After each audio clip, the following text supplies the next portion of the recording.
I'm so excited to welcome our guests. My name is Ashley Nelson, and I am the Director of Communications at the International Coalition of Sites of Conscience. Next slide. For those of you just joining us for the first time, Sites of Conscience is the only global network of historic sites, museums, and memory initiatives that connect past struggles to today's movements for human rights and social justice. Founded in 1999, we now have over 300 members in 65 countries, from Ellis Island in New York City to former centers of detainment in Argentina, to sites that remember and learn from the transatlantic slave trade in West Africa. We support these sites in a variety of ways, including grants, networking, joint programming, and training. For more information, including on how to join the network, please visit our website at sitesofconscience.org. In 2014, Sites of Conscience launched the Global Initiative for Justice, Truth, and Reconciliation, or the GIJTR, which is a consortium of 9 international organizations focused on offering holistic, integrative, and multidisciplinary approaches to issues of justice, truth, and reconciliation. GIJTR works primarily with local populations, civil society organizations, survivors, and governments to develop transitional justice approaches that are victim-centered, collaborative, and support dignity, respect, inclusion, and transparency in societies emerging from conflict or periods of authoritarian rule. Since our founding, GIJTR has engaged with people from 72 countries, worked with 681 CSOs, has conducted 323 community-driven projects, and more than 5,040 human rights violation initiatives.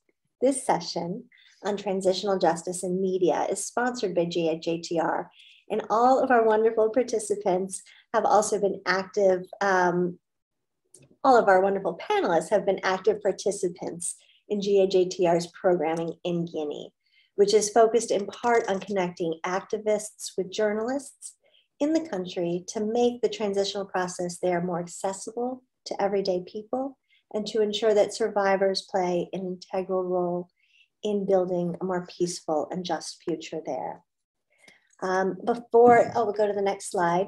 Before I introduce our topic further, I'll just quickly again let our attendees know that, well, this session will be lasting about an hour. We may go over just slightly, and if we do, there are recordings available online, so you can always watch it later if you have to leave. And French and English interpretation are available at the bottom. There'll be a Q&A session at the end, so you'll be able to ask questions. And during that time, you can either raise your hand or enter a question into the chat. If you're having trouble, sometimes turning off your video helps. And at the end of the session, we'll be directing you to a survey, which we would be very grateful if you would fill out. Okay, next slide. I'll get started here. Thank you. Let's just skip to the next one. Thank you. So to begin, I want to say that the subject of media and violence prevention is a large one, and it's often not a positive one. Unfortunately, there are all too many examples of media outlets not only undermining transitional justice processes, as in Peru, but exacerbating the violence that preceded it. In Rwanda, for instance, the local media was a major instigator of violence, often explicitly encouraging Hutus to injure their Tutsi neighbors, injure or kill their Tutsi neighbors, while the international media largely looked the other way. The rise of social media also presents challenges that were unheard of even a decade ago. Politicians and repressive governments have undermined legitimate news sources with accusations of fake news, while using these very channels to create just that. One of the more memorable examples is the Myanmar military's systemic campaign on Facebook that targeted the country's mostly Muslim minority, Rohingya. The military exploited Facebook's wide reach in Myanmar, where it is so broadly used that many of the country's 18 million internet users confuse the social media outlet with the internet. Human rights groups blame the anti-Rohingya propaganda for inciting murders, rapes, and one of the largest forced human migrations in recent history. When it comes to transitional justice processes themselves, media have also sort of covered them in the same way they are often perceived, which is really top down. So in doing so, the media has often centered their attention not on the voices of survivors, but on high-level perpetrators in trials, such as the trial of Slobodan Milosevic in The Hague. Next slide, please. Despite this, the work of the GIJTR has found that in a post-conflict setting, in particular one that is setting up a transitional justice process or one is already being conducted, media can serve as a catalyst for social reflection. It can do this in a number of ways. So in the GIJTR, we've brought journalists and activists together to provide and promote platforms for victims and survivors. Doing so can humanize survivors, show the diversity and depth of their stories. It can let survivors take ownership by giving them safe spaces to tell their stories.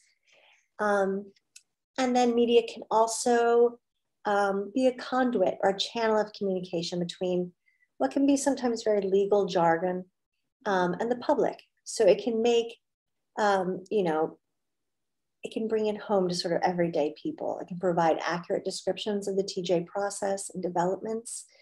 One example of this is in South Africa, where in addition to multiple radio channels, a weekly TV show called the TRC Special Report enabled poor communities, illiterate and rural populations to participate and feel a part of the process.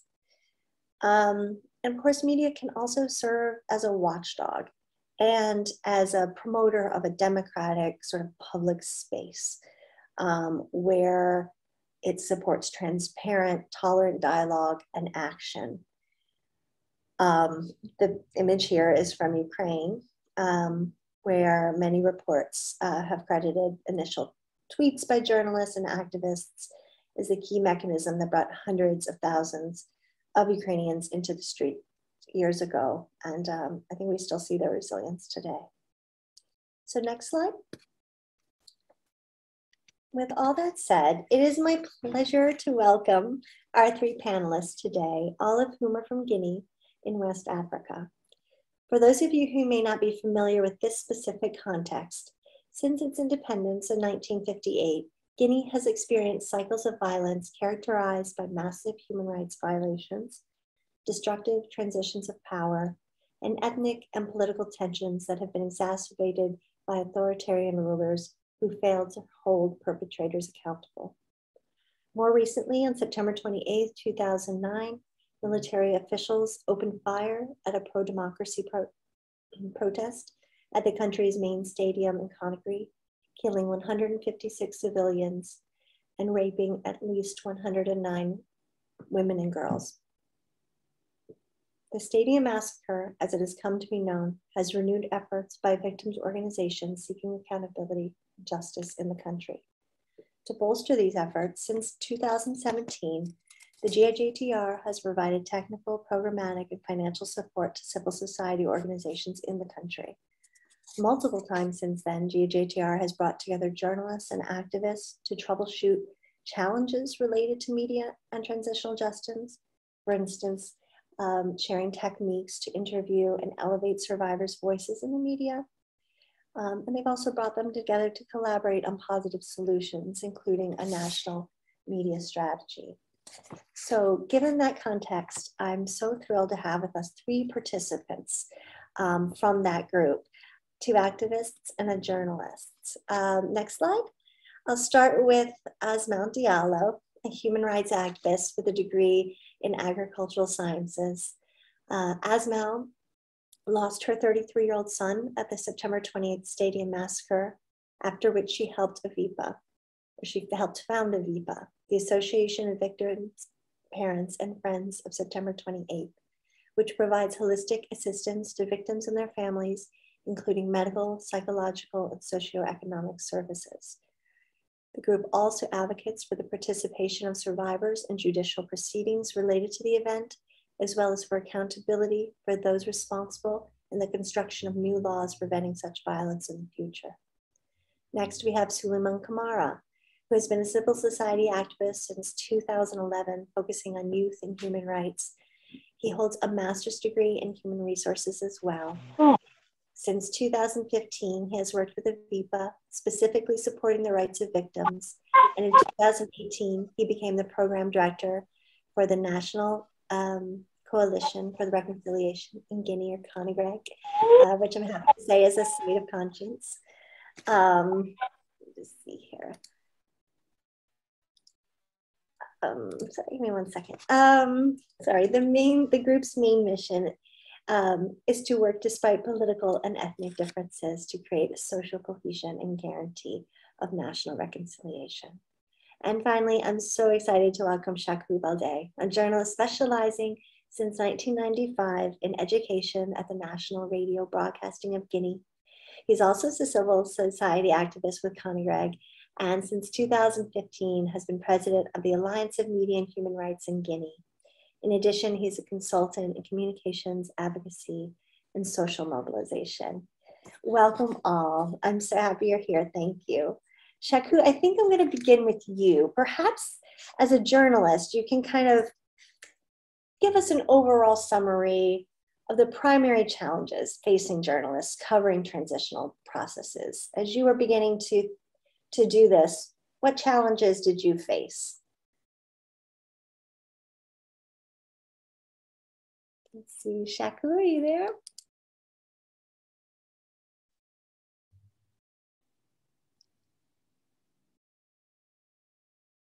I'm not sure if his, I think his, oh, there he is. Chaku, can you hear us? Chaku?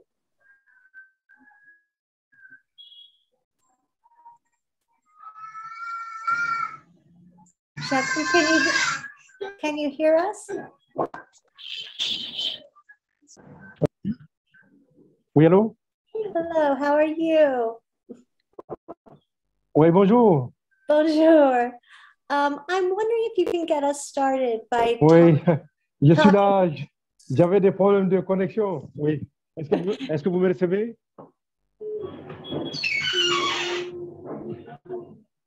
We can hear you great. Thank you so much. Can you start off by telling us some of the primary challenges you have faced and maybe other journalists have faced covering transitional justice processes? Traduction, je n'arrive pas. Ouais. Je l'entendais.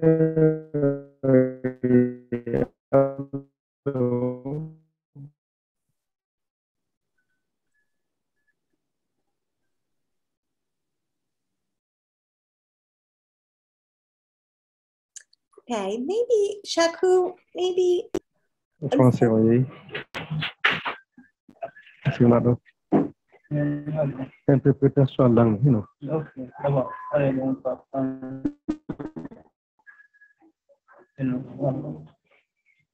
Oui. Oui, je suis là. Est-ce que vous me recevez à présent? Oui, yes. Thank you.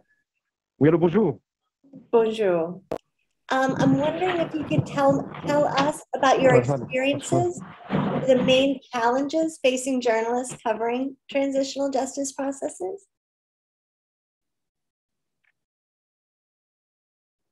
Perhaps we should, well, we can skip. Hello? Yes, hello. Can you hear us? Oui, je vous entends présent, oui. Okay.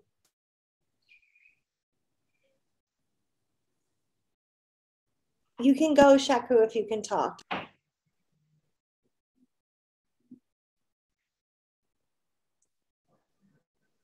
All right. Perhaps we'll move on to just Suleiman and we'll get started. Voilà, merci beaucoup. Bonjour Ashley, Okay. bonjour Angie, Yeah. bonjour tout le monde. Je suis très heureux de partager, donc, de passer ces moments d'échange et de partage avec vous, avec un très grand bonheur. Et je voudrais rappeler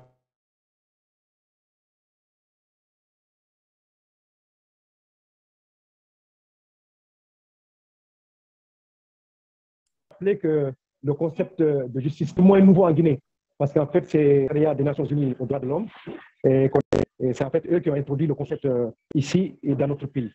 Et c'était à la faveur d'un atelier, et après, il y a eu beaucoup d'autres ateliers, beaucoup d'autres rencontres de la justice traditionnelle, et donc de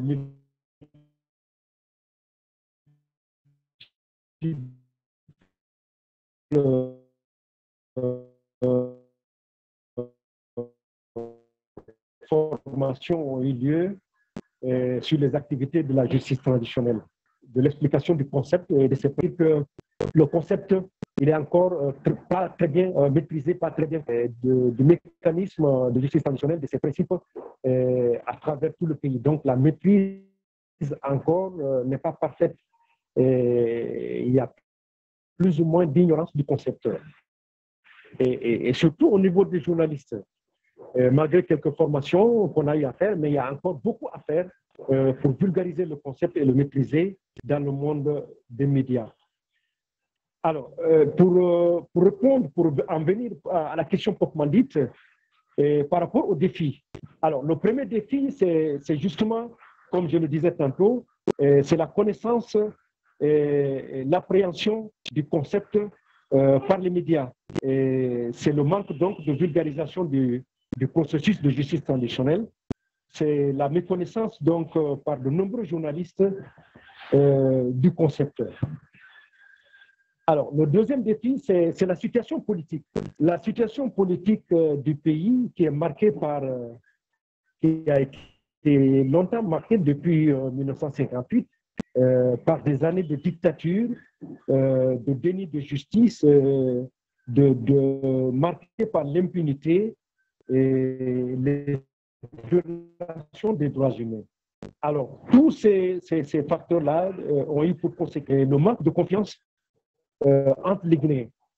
Et ce qui fait que les victimes, puisque la justice traditionnelle place les victimes au cœur de la problématique, c'est eux qui sont, disons, les principaux concernés, et c'est pour pouvoir leur rendre justice. Alors, les victimes, il faut se dire, ont très peu de place, parce que quand on est dans un tel climat où chacun se méfie de l'autre, il va sans dire que les victimes pour lesquelles ce combat est mené, les victimes ont une place très peu importante parce que les victimes n'arrivent pas à s'exprimer. Ils n'ont pas l'espace qu'il faut pour s'exprimer parce qu'il faut se méfier. On ne sait pas qui est bourreau et qui ne l'est pas. Et ils ont été victimes des forces de défense et de sécurité, donc des forces de l'État, et qui sont encore là. Et ce qui fait qu'il y a cette pesanteur, cette peur qui est là. Alors ça, c'est un défi qui n'est pas moindre, et sans compter justement l'utilisation de l'ethnostratégie et de la division entre les différents piliers, entre les différents membres, les citoyens. Alors, le troisième défi qui découle déjà du deuxième, c'est le manque de sécurité, le manque de sûreté pour les personnes dans un état répressif, dans un état totalitaire et dictatorial.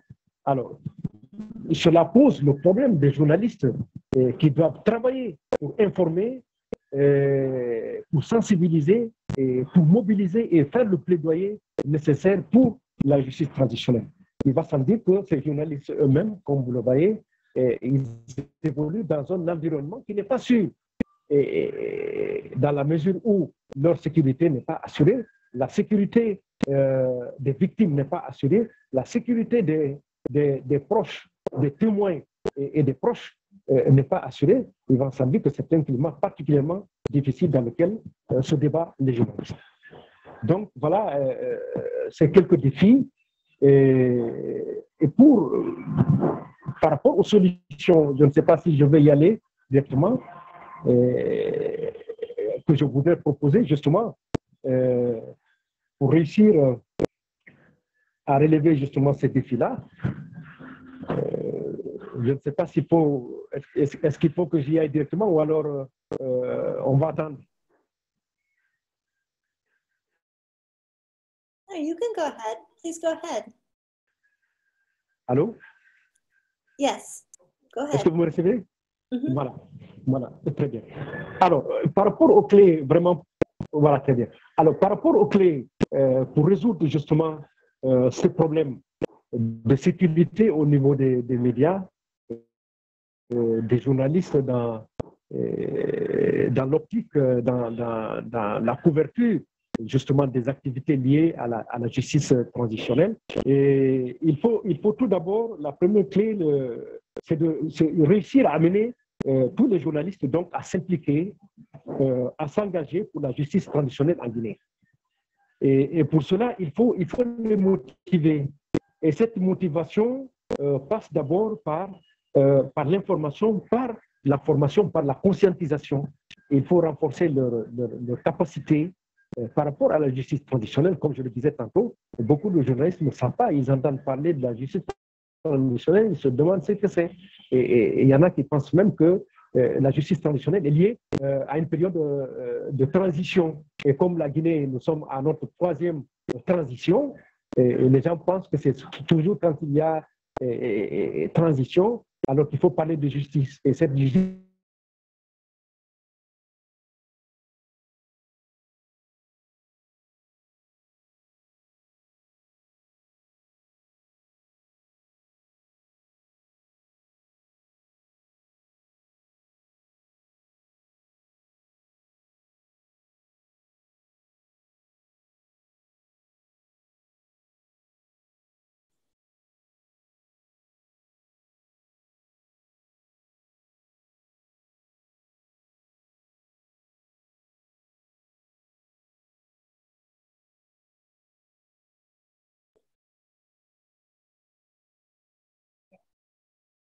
All right, I can't hear him either. Let's, for the sake of time, I think maybe he will be signing back on, so he can finish.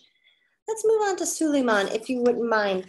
Suleiman, from your perspective as an activist who works with local communities, can you talk a bit about how civil society organizations can effectively reach out to journalists? Are there any strategies that you have found helpful in your interactions with media? Shaku talked about trust, how to build trust with journalists. Can you speak a little bit about your experiences there?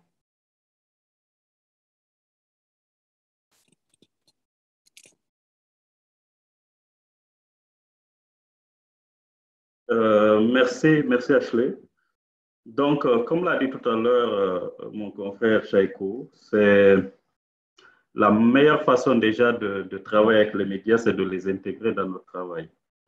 Et on sait que les médias et la société civile ont un travail complémentaire.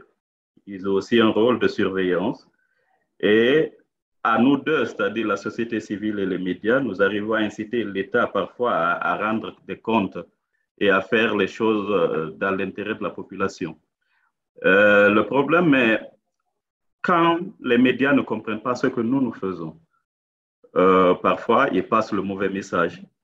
Et parfois, il y a cette incompréhension qu'il y a entre nous, de sorte que les populations ne savent pas réellement ce pourquoi nous nous battons.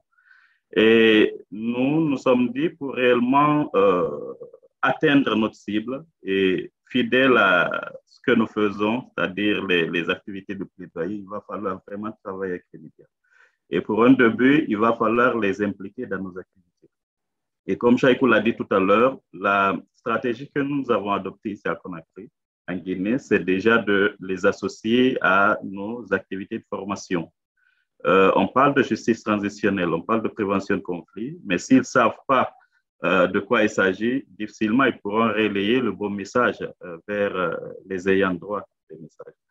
Et je me rappelle tout récemment, on a eu aussi à développer une activité de formation avec les médias. C'était autour de cette justice transitionnelle. Et c'était peu après le coup d'État du 5 septembre. Et quand ils sont venus, la majorité disait, voilà, ils sont là parce que leurs attentes, c'est de comprendre, voilà, c'est quoi maintenant la suite, vu qu'il y a une transition. Au fait, il liait toujours la justice transitionnelle au fait qu'il y avait une transition maintenant.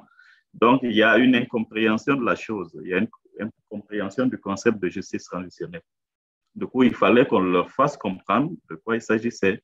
La justice transitionnelle ne parle pas que de transition, ça n'intervient pas que quand il y a un coup d'État, mais ça parle de la gestion des violences du passé, ça parle de violences de masse. Il faut vraiment prendre en compte certaines revendications des victimes, essayer en tout cas de trouver un terrain d'attente pour qu'il y ait une paix durable dans le pays. Donc, il fallait qu'on leur explique c'est quoi les principes de la justice transitionnelle. Et en cela, ils arrivaient maintenant à défendre la question. Ils pouvaient maintenant développer des articles. Ils pouvaient maintenant, disons, donner leur point de vue et nous, disons, pousser un peu nos activités aussi. Parce qu'il leur était difficile de vraiment médiatiser de façon fidèle les activités auxquelles on les demandait de participer. Parce que si vous ne maîtrisez pas une chose, difficilement vous aurez à faire un compte rendu fidèle. Donc, le tout s'est résumé aux formations surtout. On a essayé de les former sur les concepts sur lesquels nous travaillons, les associer surtout aux activités que nous faisons, parce que je me rappelle qu'il y a aussi des associations de victimes parmi nous. Et ces associations de victimes ont des victimes dans leur structure qui ont du mal à discuter avec les médias.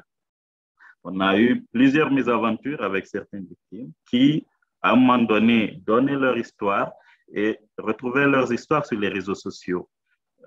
Donc, ça avait, au lieu de les aider, ça les nuisait encore plus.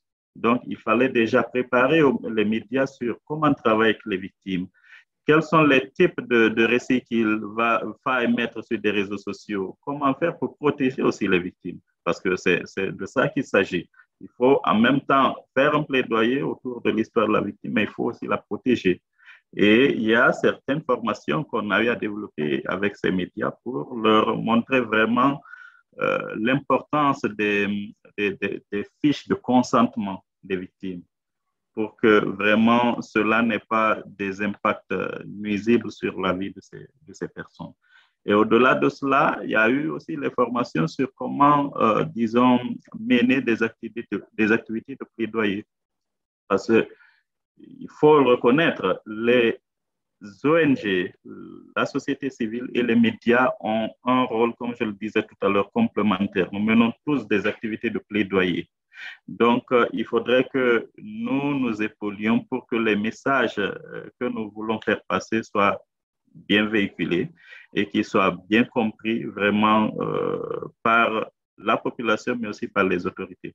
Donc, toutes les activités qu'on a eu à mener depuis, disons, 2017, depuis qu'on a commencé nos activités de justice transitionnelle, nous avons essayé au mieux de les associer. Et à chaque année, nous travaillons avec un certain groupe de médias, ici à Conakry, mais aussi à l'intérieur. Nous avons eu à installer des antennes régionales.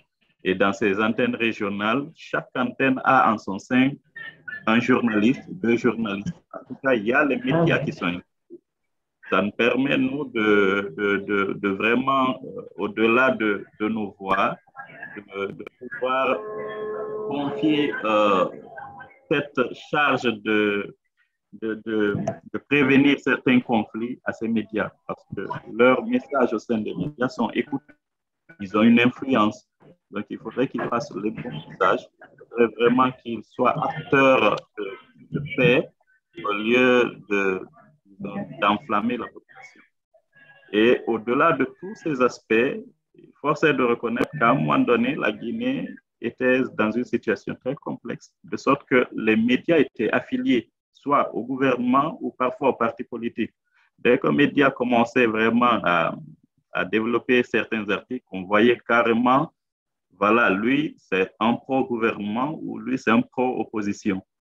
Parce que tout simplement, il y a des médias qui sont des propriétés de certains opposants politiques. Il y a aussi le journal comme voilà, la RTG, la radio-télévision guinéenne, qui fait la promotion des acquis du gouvernement. Donc, c'est difficile à un moment donné d'être neutre. Et c'est l'une des difficultés qu'on a eues. Et c'est pourquoi, au début, on a ciblé les médias de sorte que ça soit... on est tout ce cocktail-là, pro-gouvernement, pro-politique, en train vraiment de discuter et de les former pour qu'ils aient le même état d'esprit. Donc, à un moment donné, ça allait. Et nous avons constaté, avec même les représentants de Sector of Conscience qui étaient là, qu'il y avait la RTG, par exemple, qui se rétractait, qui ne voulait pas s'associer parce que tout simplement, il y avait des éléments qui ne pouvaient pas faire passer sur leurs ondes. Mais au fur et à mesure, ça va. Nous essayons toujours de les maintenir dans le groupe, mais il y a aussi certaines difficultés. Un média comme un média national, à un moment donné, il fait la promotion du gouvernement.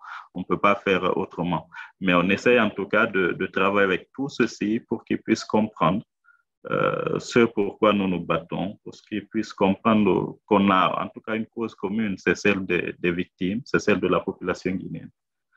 Donc, je pense que c'est ce que je pouvais rajouter là-dessus. Et pour être bref aussi, la stratégie appliquée, c'est la formation, c'est l'implication de ces médias dans nos activités. Merci.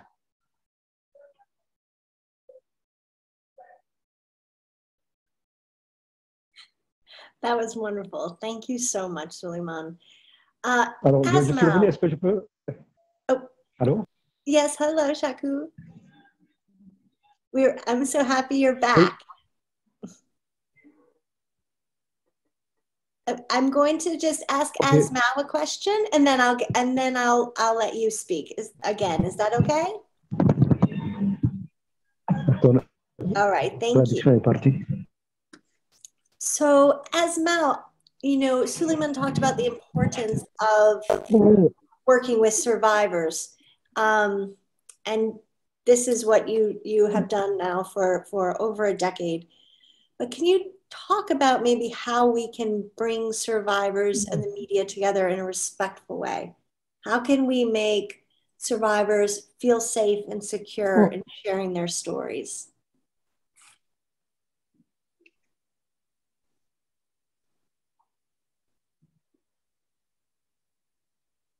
Asmao, can you hear me?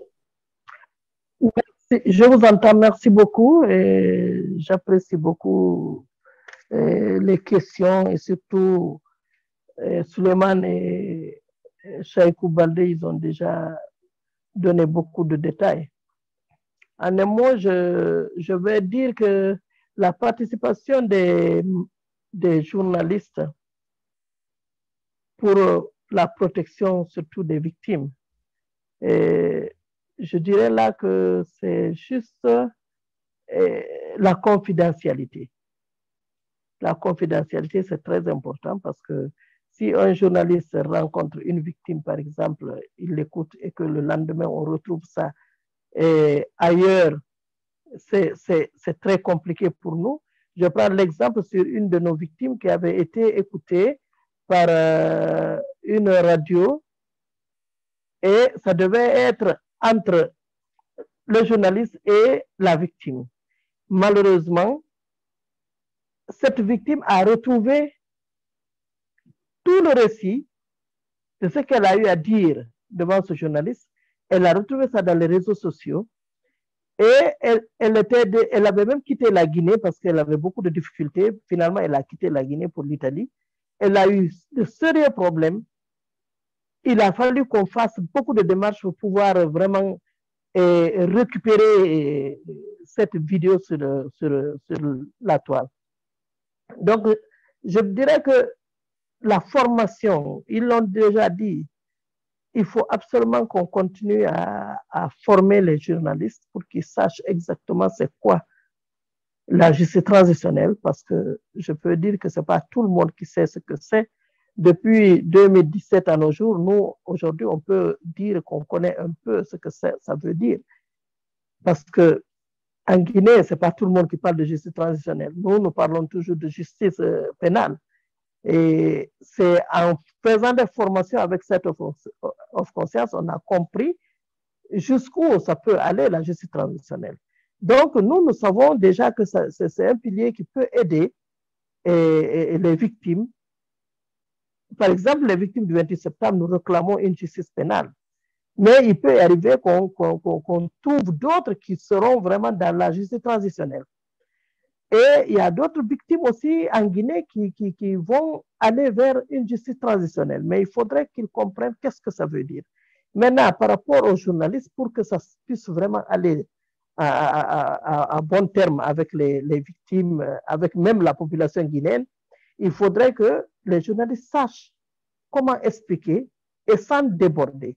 Il faut absolument cette confidentialité parce que vous savez, dans les autres pays, quand un journaliste est devant une victime, il te demande d'abord si tu acceptes qu'il fasse passer ton récit ou non.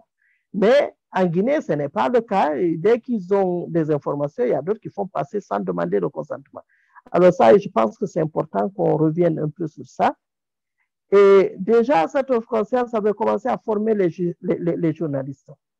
Et je vais rajouter qu'on reprenne cette formation au niveau des journalistes pour qu'ils puissent comprendre exactement c'est quoi l'attente de la population vers eux, pour qu'ils puissent vraiment donner quelque chose de favorable pour le peuple.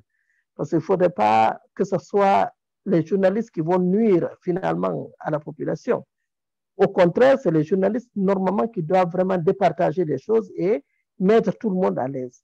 Mais c'est suivant leur langage, suivant leur engagement.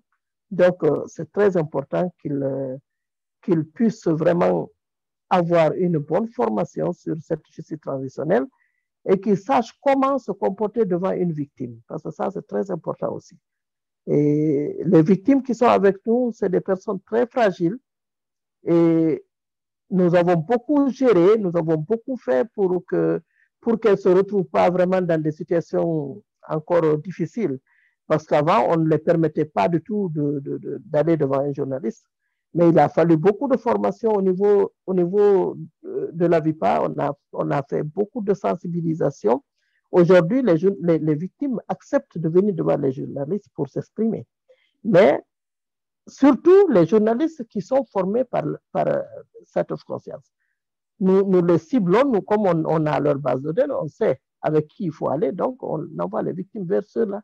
Parce qu'on sait qu'eux, ils savent déjà ce qu'on veut et ce que les victimes veulent. Donc, c'est très important de faire beaucoup attention pour ne pas qu'on les fasse retomber encore dans leur psychologie mentale. Donc, c'est très compliqué. Donc, à ce niveau, c'est ce que je voulais peut-être rajouter. Et je ne sais pas si j'aurais encore d'autres questions à répondre. Je suis à l'écoute. Merci beaucoup, Ashley.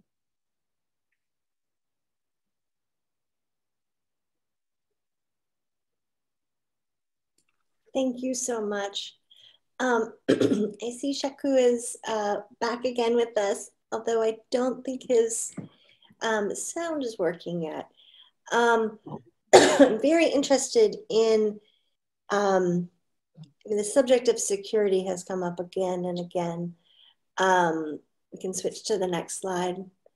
I was curious, Shaku, if you could talk, you were beginning to talk about solutions for journalists, strategies that they can develop and hone to better protect themselves, better protect their subjects, better represent the voice of the people.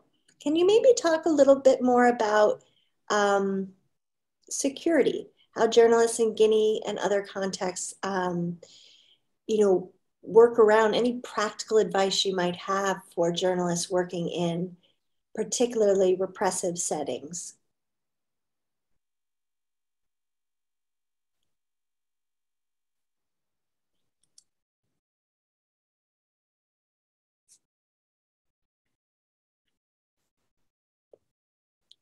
Is Shaku, are you able to hear us?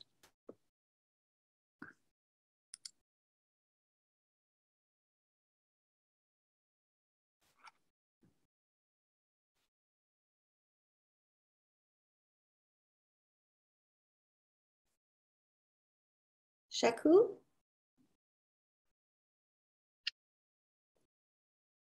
If not, perhaps Suleiman or Asma would like to talk about, we've talked about confidentiality and consent. Do you have strategies for working in repressive settings?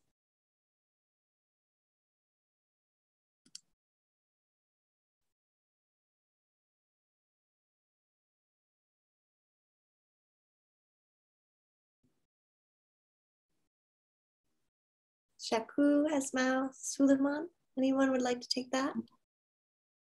Oui, Ashley, Yes. oui, si tu peux reprendre la question, s'il te plaît. Yes, sure. I was wondering if you have any practical advice for journalists and activists who may be doing this work in particularly repressive settings. At the end of this session, I'll put in some resources, but I would love to hear what it's like for you personally to work in such a repressive setting and how you manage that logistically and emotionally.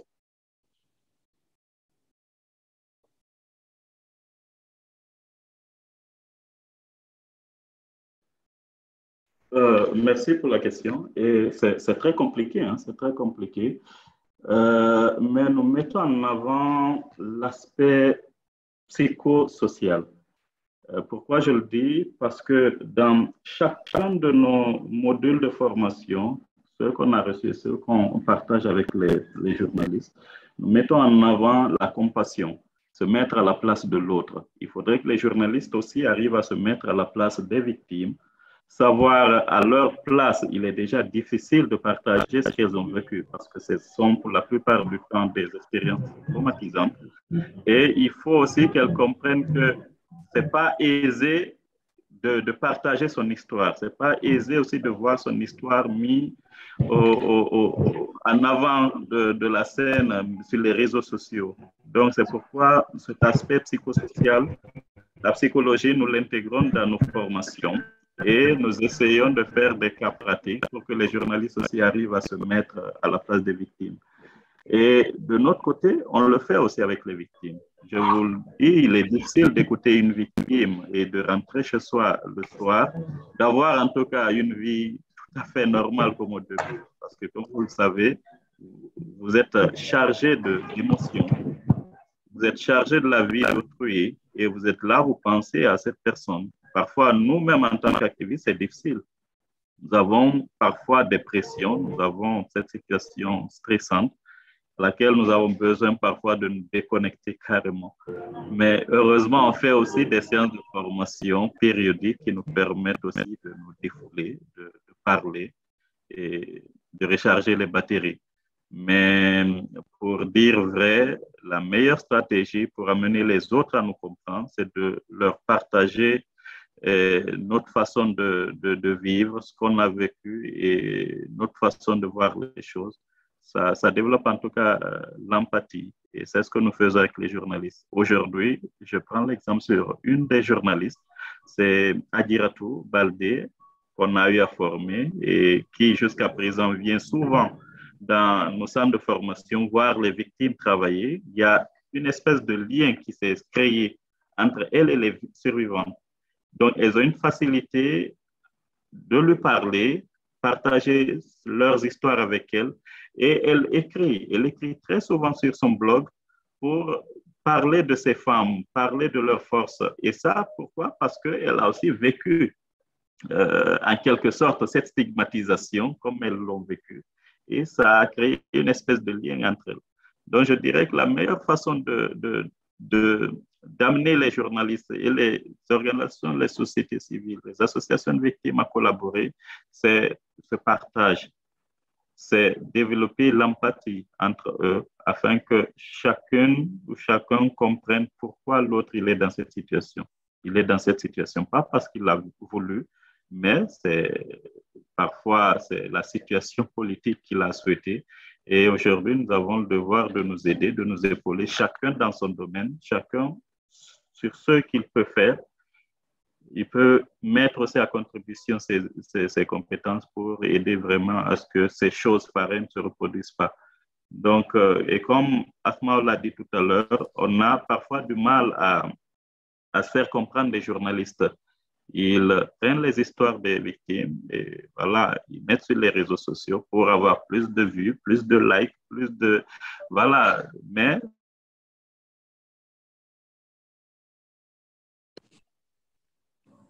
vous m'entendez? I can. Thank you so much. That was very insightful and helpful. Shaku, did you want to add anything from the journalist perspective about security?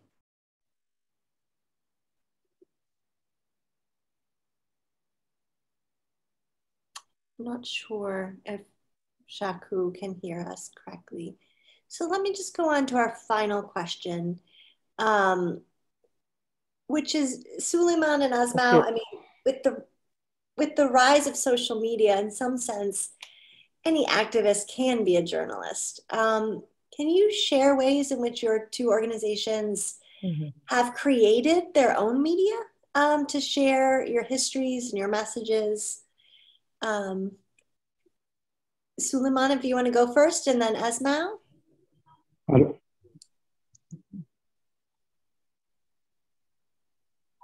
OK. Premièrement, il n'est pas facile pour nous de créer déjà les réseaux sociaux parce que tout simplement, les victimes du 28 septembre ont pris du temps à sortir devant le public. Elles avaient du mal à s'exposer, à voir leurs images parce que tout simplement, elles étaient tout le temps stigmatisées encore. Et ce n'est qu'en 2021 là que l'ancien régime a quitté, un régime où la plupart des inculpés étaient encore au pouvoir. Donc, c'est une situation qui ne les permettait pas de s'ouvrir au public, de se faire voir. Et nous avons eu donc du mal déjà à nous rabattre sur les réseaux sociaux. On communiquait le plus souvent via les commémorations chaque 28 septembre. Et pour la plupart du temps, c'est Asmao qui passait devant les médias. C'était elle, la porte-parole des victimes, pour tout simplement protéger les autres. Mais au fur et à mesure que nous évoluons, nous avons vu qu'il est important de passer sur les réseaux sociaux, de montrer réellement qu'en Guinée, il y a ces victimes qui ont subi ces préjudices. Et il va falloir donc vraiment se montrer au public, aller rencontrer le monde et partager leurs histoires. Et ce qu'il fut fait, on a créé un compte Facebook sur lequel déjà on faisait aussi des commémorations surtout parce qu'à chaque moment, une victime décédait et donc on mettait son image, on parlait d'elle et ça suscitait aussi de l'engouement. Et chaque fois qu'on effectue aussi des missions de plaidoyer, on essaie de rencontrer des autorités ou des institutions internationales, on mettait les images. Et c'est de là que ça a commencé jusqu'en, disons, en 2019, où réellement les victimes ont osé s'afficher sur les réseaux sociaux. C'est lorsqu'on a développé notre programme de réparation intérimaire des victimes. Et il fallait que les victimes développent des activités à elles. Et nous filmions, nous prenions des photos de ces activités et on mettait sur les réseaux sociaux. Et ça allait au-delà de leur vie personnelle parce que ça inspirait d'autres victimes. En Guinée, il n'y a pas que les victimes du 28 septembre, il y a d'autres victimes. Mais on est presque la seule association de victimes qui aujourd'hui est structurée de sorte qu'on peut mobiliser, disons, 80% des victimes lors d'une réunion, lors des commémorations. Donc, ça contribue à inspirer les autres groupes de victimes. Et du coup, nous avons vu la puissance des réseaux sociaux parce que nous avions beaucoup à partager, beaucoup à montrer, ce qui a fait qu'au-delà même de Facebook aussi, on a créé un compte Twitter sur lequel on est beaucoup en contact avec les institutions, les organisations internationales. Et voilà, c'est là peu à peu. Mais nous mettons toujours en avant une fiche de consentement que les victimes signent avant de mettre leurs images ou leurs vidéos en ligne. Parce que nous essayons de leur faire comprendre déjà la nécessité de ces images sur les réseaux sociaux, mais en même temps, nous nous assurons qu'elles sont consentantes. Parce que, comme Asma l'a dit tout à l'heure, à un moment donné, on avait eu des difficultés avec une victime qui a vu et ses images et son histoire sur les réseaux sociaux. Donc, elle a eu des complications. Il y a des survivantes avec nous qui sont avec leur mari et dont les maris ne savent pas qu'ils ont été violés au stade du 28 septembre. Donc, avoir des images de ces dames, avoir leurs histoires sur les réseaux sociaux, ça peut plus les nuire que les aider. Merci.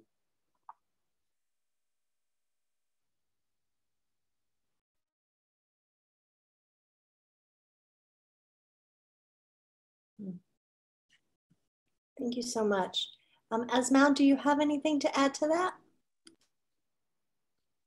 Oui, je vais ajouter juste un petit peu parce que déjà, Suleiman, il a vraiment donné tout ce qu'il fallait pour que vous puissiez comprendre combien de fois nous sommes, la façon dont on a travaillé durant toutes ces années et surtout la façon dont on a réussi à protéger les victimes. Et moi, j'ai d'abord écouté les victimes, c'était très compliqué. Il a fallu qu'on me prenne on m'a suivi psychologiquement pour que je puisse vraiment me remettre parce que c'était vraiment très chaud. Et quand vous vous mettez à écouter autant de personnes avec toutes les violations qu'elles ont subies, ce n'est pas évident de supporter ce coup. Et Dieu a fait que tout cela s'est passé maintenant. Et actuellement, nous sommes en train vraiment d'évoluer ensemble avec les victimes, malgré qu'on enregistre assez de décès, surtout au niveau des femmes. Et elles ont été, c'est des femmes qui ont subi le viol, donc par manque de soutien total pour leur prise en charge médicale et psychologique. Ça a beaucoup joué sur ces femmes. Mais par la grâce de Dieu, nous avançons. Et aujourd'hui, elles ont compris combien de fois l'organisation a réussi vraiment à les protéger contre beaucoup de fléaux, je peux le dire comme ça. Suleiman a rappelé tout à l'heure au règne du professeur Alpha Condé, les ministres qui étaient là, c'était des gens qui ont été inculpés dans le dossier du 28 septembre. Donc, c'était des personnes très fortes et qui pouvaient faire ce qu'ils voulaient de nous. Mais cela ne nous a pas empêché quand même de continuer. Moi, j'ai eu beaucoup de menaces par rapport à cela. J'ai eu tellement de menaces en me disant de me taire, de ne pas continuer. Mais on a avancé, on n'a jamais changé de position, tout en réclamant une justice et la protection des victimes. Et maintenant, ce que nous voulons vraiment, il faudrait que les journalistes puissent comprendre qui doit protéger les victimes. Ce n'est pas que les victimes du 28 septembre seulement. Il y a beaucoup de cas. Il y a d'autres qui ne croient même pas qu'il y a eu de viol au stade. Il y a même d'autres journalistes qui posent des questions toujours à savoir est-ce que ça c'est réel. Mais il a fallu, comme Suleiman l'a expliqué, lors des commémorations, ils ont vu les femmes. Il y a d'autres qui ont suivi un peu et qui commencent vraiment à croire. Et il y a même au niveau de la population, il y a d'autres qui ne croient pas, mais au finish, ils vont tous comprendre que effectivement ces femmes ont subi et il faut les protéger. Donc nous cherchons à ce que ces femmes soient protégées, que toutes les victimes du 28 septembre et d'autres victimes soient vraiment prises en compte dans tout le processus de l'État même. L'État même doit vraiment s'impliquer pour protéger ces victimes. Et maintenant, c'est les journalistes qui doivent nous aider.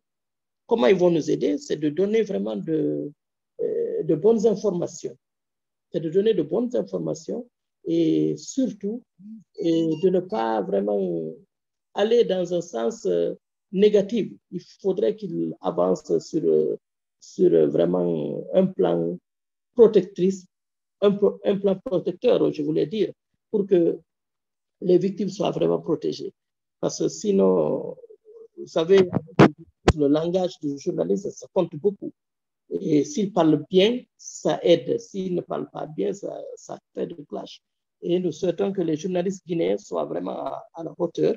Et s'il faut continuer à les accompagner dans les formations, c'est très important pour qu'ils sachent jusqu'où il faut aller et comment il faut aller. Donc, je crois que Suleiman a tout dit. C'était juste un petit point que je voulais ajouter. Merci beaucoup.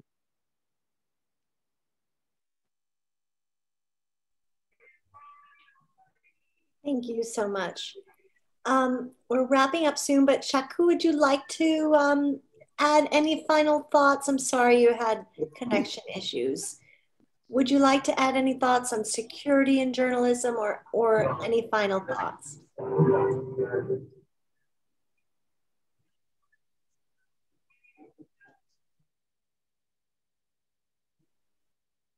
Et vous parlez à Shaku? Oui, oui, merci beaucoup. Oui, je vous écoute. Okay, Alors, par rapport à la sécurité, oui, vous me recevez à présent? On t'entend.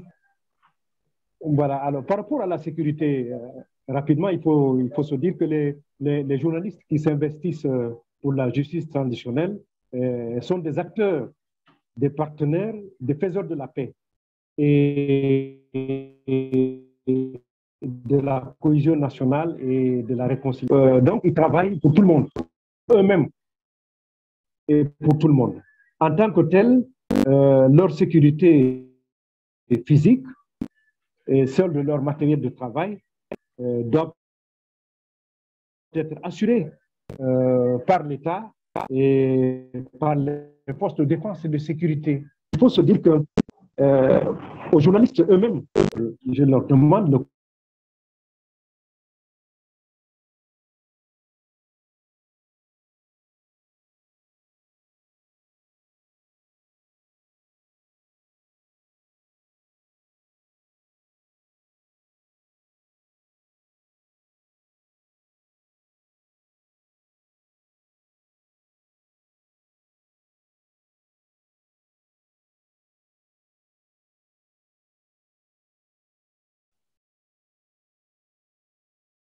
I can't hear him either. Sarah on the French channel, can you hear? No, No. I think he lost his connection. Okay, all right. Well, given the time, I think unfortunately we'll wrap up. But this is definitely a conversation we'd like to keep continuing. In the chat box, I am putting a link to our survey on this session. So please let us know your thoughts. These surveys really help us to decide what programming to hold in the future. So your thoughts matter. There's also a link to an upcoming webinar in May on racial justice and restorative history in America. And then finally, I have put in some links to resources, GIJTR resources on media and TJ that you can access. So if you have, and there's also a website called Reporters Without Borders that offers nice strategies for security, working in security in this field. But with that, I will thank our panelists so much for your patience and all of your insight. I have been so fortunate to meet you all a couple of times, and I've missed you these past couple of years. It's great to see you, and thank you all for joining, and we'll see you again next time. Thank you. Bye. Merci beaucoup, Angie. Au revoir. Merci. Au revoir. Thank you. Thank you so much. Thank you very much. À très bientôt. Thank you.